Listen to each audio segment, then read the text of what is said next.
Hello, good afternoon po sa inyong lahat. Ito po yung aking mini garden, no? Dito sa pamayan ng Diego Silang. Dati pong ano to yung parang drainage yung ilalim nito, semento. So tinabunan ko lang ng mga compost saka lupa. Tapos tinaniman natin ng mga kung ano-anong mga pwedeng itanim, sili, kamatis, talong. Yan.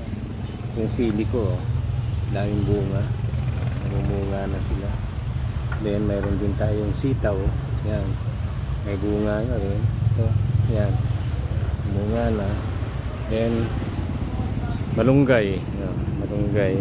Meron pa tayong pechay. Yan. Nakahanging.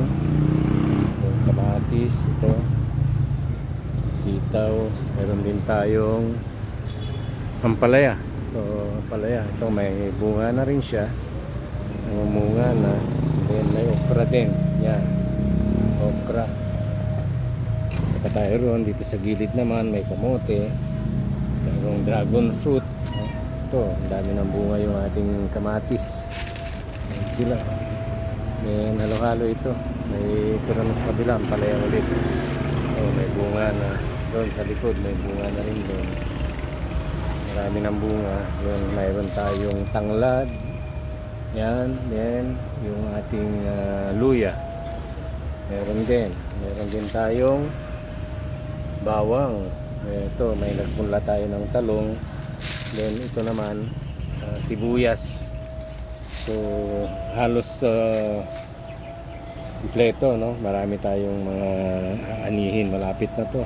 Kasi namumunga na sila halos lahat. So abangan lang guys, mga ano natin, strawberry.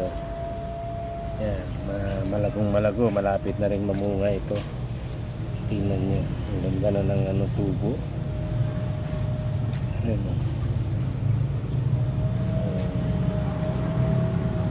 dito, meron tayo rito ng strawberry. Pinaparami natin pag may runners na, ililipat natin para dumami pa, para makapagbigay tayo sa ibang may gusto. So yun po, abangan po ang mga susunod pa. Marami tayong halaman dito sa Diego Silang. Meron ding mga ornamental plants, mga magagandang halaman nandun sa harap ng opisina namin. Okay guys, ito tayo, nasa likod tayo ng Cypress Towers. So ito yon, ipapakita natin. Yan po yung Diego Silang. Doon po yung office natin. Yan. So ginawa lang natin yan, saglit lang tayong mga 2 years pinapos natin lahat yung mga projects na yan. So abangan lang guys, marami tayong gagawin, iba-vlog sa susunod.